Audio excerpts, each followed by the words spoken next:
begitu menyenangkan. Saat ini kita akan membahas mengenai ikatan kimia.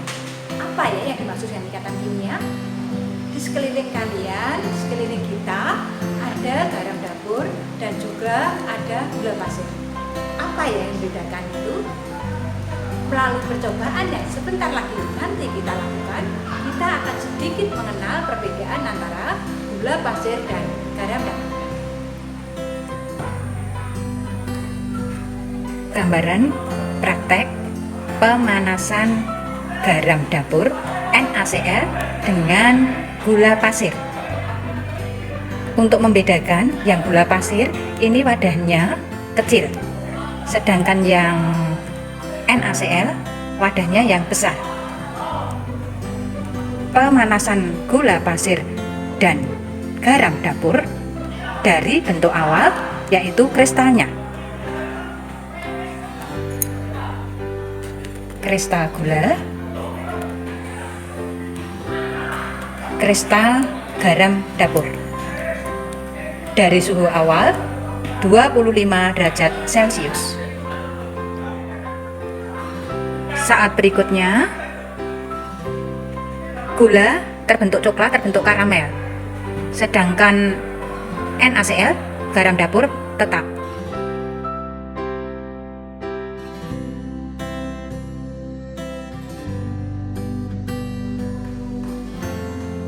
Pemanasan setelah sekian lama, NaCl masih tetap berupa kristal.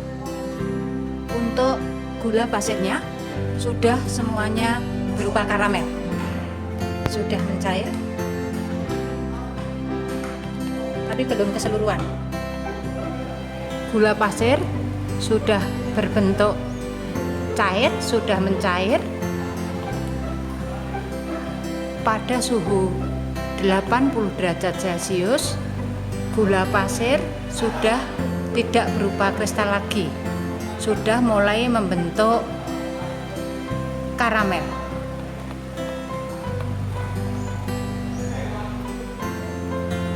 Sedangkan untuk kristal NaCl-nya masih tetap berupa kristal NaCl.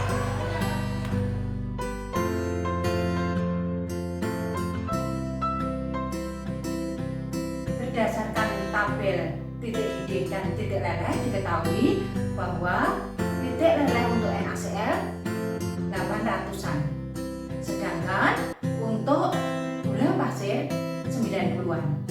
Maka di percobaan tadi diketahui, karena percobaan kita sangat-sangat sederhana, untuk mencapai suhu yang tinggi tidak bisa, hanya bisa terdeteksi sampai suhu 80 derajat Celcius.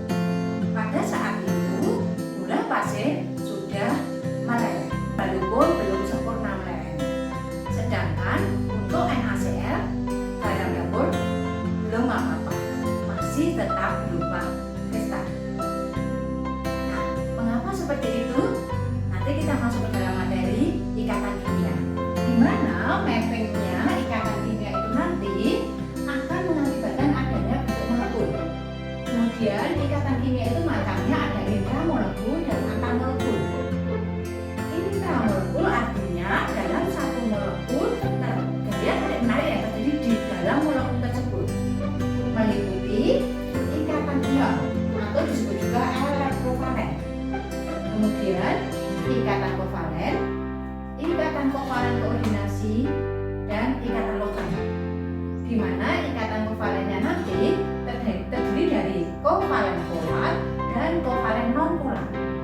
Sedangkan untuk ikatan antar molekul, jadi yang dimaksud antar molekul ada satu molekul H2O dengan molekul H2O lainnya, misalnya seperti ini. Ada ikatan hidrogen dan gaya Van der Waals. Dalam pertemuan ini kita hanya membahas satu materi saja, yaitu ikatan ion atau ikatan elektrovalen. Dari percobaan sederhana yang kita lakukan, ternyata pada suhu awal garam dapur dan gula pasir sama-sama berbentuk kristal. Setelah pemanasan beberapa saat, gula pasir akan membentuk karamel, sedangkan untuk garam dapurnya tetap.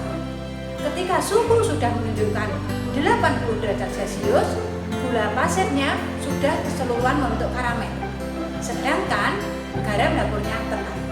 Nah, kenapa demikian?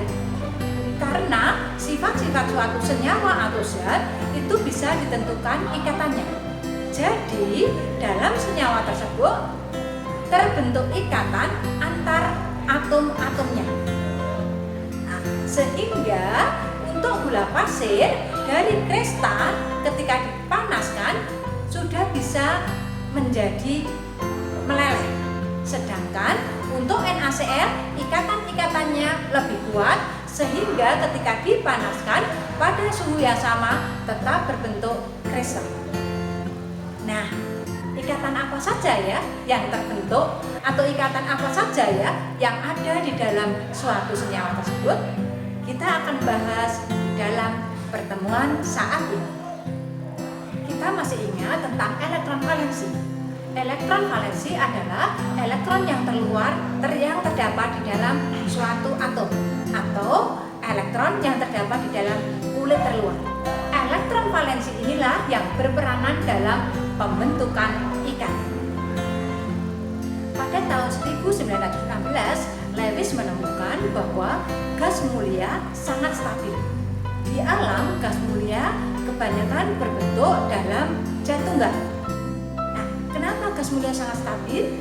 Ternyata konfigurasi gas mulia yaitu golongan 8A, elektron valensinya adalah 8. Maka diasumsikan semua zat ataupun unsur akan stabil jika elektron valensinya 8 yang disebut aturan oktet. Atau bisa juga unsur-unsur stabil kalau elektron terluarnya 2. Jadi sesuai gas helium disebut aturan duplet. Dengan pendapat Lewis tersebut, maka dikembangkan teori bahwa yang pertama, elektron valensi berperanan dalam pembentukan ikatan. Elektron valensi adalah elektron di kulit terluar. Teori yang kedua, ikatan yang terbentuk dapat disebabkan oleh perpindahan satu atau lebih elektron dari suatu atom ke atom yang lain. Jadi kita tahu dari struktur atom kemarin, untuk atom-atom golongan 1A, 2A, 3A akan sangat mudah melepaskan elektron karena bersifat reduktor. Maka untuk golongan 1A, 2A, 3A lebih mudah melepaskan elektron sehingga terbentuk ion positif. Sedangkan golongan 5A, 6A, 7A berkecenderungan untuk menangkap elektron sehingga terbentuk ion-ion negatif. Nah, dari yang teori kedua, perpindahan satu atau lebih elektron, yang satu menerima elektron, yang satu melepas elektron, itulah yang terjadi ikatan. Maka ikatan yang kedua ini disebut ikatan ion. Teori yang ketiga dari gagasan Lewis, ikatan yang terbentuk dapat disebabkan oleh pemakaian bersama pasangan elektron di antara atom yang bermuatan. Jadi, atom di dalam ikatan tersebut satu tidak melepas dan satunya tidak menangkap, tetapi iuran bersama-sama saling memberikan. Nah, ikatan yang seperti ini disebut ikatan kovalen. Pada materi saat ini kita akan membahas tentang ikatan ion. Teori yang keempat, gagasan yang keempat dari Lewis, perpindahan dan pemakaian bersama elektron berlangsung sedemikian rupa sehingga setiap atom yang terlibat dalam ikatan tadi, yang terlibat dalam senyawa tadi mempunyai konfigurasi elektron serupa gas mulia atau golongan 8A, yaitu elektron terluarnya 8 aturan oktet atau elektron terluarnya 2 aturan duplet. Untuk menghambatkan elektron pada kulit terluar pada atom yang berikatan, itu nanti menggunakan lambang Lewis. Jadi karena penemunya Lewis, maka untuk menggambarkan elektron-elektron terluar di suatu atom, ya kita gunakan lambang Lewis. Lambang Lewis itu apa? Ya menggambarkan elektron terluar.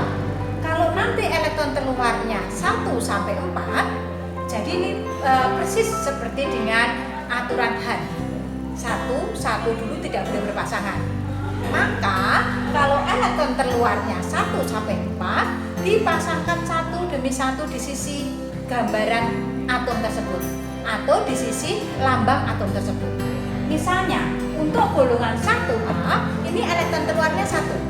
Kemarin dari yang kita pelajari untuk 1A itu elektron terluar 1, 2A itu elektron terluar 2. Dari cara menentukan periode dan golongan kita sudah tahu.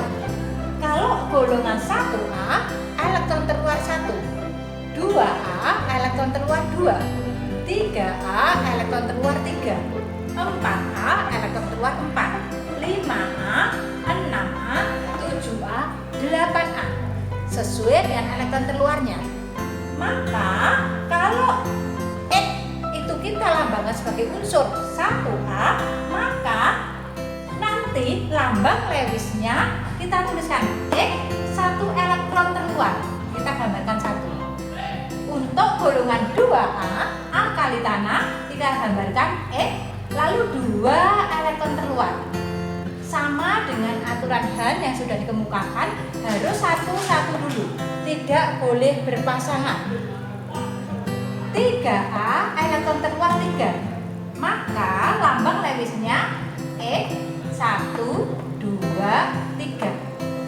4A lambang Lewisnya X 1, 2, 3, 4. 5A elektron terluar 5, berarti sudah lebih dari 4, maka boleh kita pasangkan 1, 2, 3, 4, 5, berarti ada sepasang. 6A juga demikian, 1, 2, 3, 4, 5, 6, boleh kita pasangkan. 7A 1, 2, 3, 4, 5, 6, 7. 8A 1, 2, 3, 4, 5, 6, 7, 8. Inilah dari lambang Lewis untuk menggambarkan elektron pada kulit terluar pada atom yang berikatan. Seperti percobaan yang telah kita lakukan tadi, bahwa sifat senyawa itu berbeda-beda. Ada yang titik didihnya sangat tinggi, tetapi ada yang rendah. Ada yang mudah menguap, ada yang tidak. Nah, mengapa bisa berbeda-beda demikian? Nah, ini ternyata bisa disebabkan karena perbedaan ikatan antar unsur-unsur penyusun senyawa tersebut. Seperti tadi dikemukakan oleh teori Lewis bahwa ikatan bisa terjadi karena elektron terluar. Maka saat ini yang akan kita pelajari yang pertama adalah jenis ikatan yang pertama, yaitu jenis ikatan ion.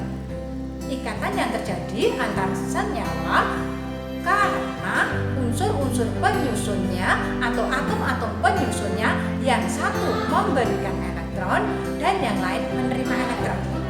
Jadi ikatan ion tersusun dari atom yang melepaskan elektron, disebut ion positif, dengan atom yang menangkap elektron, disebut ion negatif. Sehingga ikatan ion terbentuk antara ion positif dan ion negatif karena ada gaya elektrostatika, gaya tarik-menarik antara ion positif dan ion negatif. Jadi ikatan ion, ikatan yang terbentuk antara ion negatif dan ion positif. Ion positif golongannya 1A, 2A, 3A, yang negatif 5A, 6A, 7A. Kita lihat sekarang Na itu golongan 1A, sehingga mampu melepaskan 1 elektron. Maka gambarannya struktur Lewisnya Na 1 elektron terluar, melepaskan 1 elektron, berarti menjadi Na positif. Sedangkan Cl itu golongan 7A, mampu menangkap 1 elektron, sehingga menjadi Cl bermuatan negatif 1. Sehingga Na yang melepaskan satu elektron ditangkap oleh Cl. Menjadi gambaran sederhananya Na sudah tidak ada elektron terluarnya, jadi bermuatan positif 1. Cl yang tadi elektron terluarnya 7 karena menangkap 1 menjadi 8 elektron terluarnya. Nah, elektron terluar 8 sehingga Cl-nya bermuatan negatif. Karena Cl ion negatif, natrium ion positif, terjadi gaya elektrostatika, gaya tarik menarik, sehingga terbentuk NaCl. Dirumuskan NaCl. Maka senyawa NaCl itu ikatannya ion karena tersusun dari 1A dan 7A. Demikian untuk seterusnya. Nanti misalnya ada senyawa yang lain, MgCl2 misalnya. Mg itu golongan 2A, berarti mampu melepaskan 2 elektron. Cl golongannya 7A, maka mampu menangkap 1 elektron. Mg mampu melepas 2, Cl kok mampu menangkap 1? Belum sinkron, nggak bisa. Karena yang satu melepas 2, yang satu kok menangkap 1. Bagaimana supaya sinkron? Supaya yang dilepas sama dengan yang diterima, maka nanti Cl-nya ngajak teman, jadi Cl-nya 2. Sehingga dengan demikian 1 Mg melepas 2 elektron, ditangkap oleh 2 Cl, masing-masing Cl menangkap 1 elektron. Maka senyawanya menjadi MgCl2. Demikian ya, jelas untuk ikatan ion. Kuncinya adalah ion positif dan ion negatif. Misalnya untuk golongan 1A dengan 6A. 1A-nya misalnya Na, 6A-nya misalnya sulfur. Na mampu melepas 1 elektron, sulfur mampu menangkap 2 elektron. Belum sinkron. Bagaimana caranya supaya sinkron? Maka Na-nya nanti 2. 2Na melepas 2 elektron. Akan ditangkap oleh sulfur. 1 sulfur menangkap 2. Sehingga senyawanya menjadi Na2S. Demikian ya untuk ikatan ion terbentuk dari 1A, 2A, 3A dengan 5A, 6A, 7A. Untuk contoh ikatan ion yang lainnya, misalnya kita buat ada unsur 3A sama dengan 6A. Unsur 3A dengan unsur golongan 6A. Coba bagaimana terbentuknya ikatan ion. 3A misalnya aluminium, itu mampu melepas 3 elektron. Jadi Al3 positif plus 3 elektron. Sedangkan contoh golongan 6A sulfur atau belerang. Sulfur atau belerang elektron terluarnya 6, maka mampu menangkap 2 elektron supaya terbentuk apa? 8 elektron terluar. Sehingga muatannya S2 negatif. Kita gambarkan untuk struktur Lewisnya, aluminiumnya 3 elektron terluar. Kemudian S-nya, sulfurnya 6 elektron terluar. Maka supaya menjadi stabil, aluminiumnya akan memberikan elektron yang akan ditangkap oleh sulfur. Sulfur mampu menangkap 2 elektron, ya sudah kita masukkan 2 elektron ditangkap oleh sulfur. Berarti kan masih ada 1 elektron lagi yang di aluminium. Kita ambil lagi S yang lain, tangkap ke sana.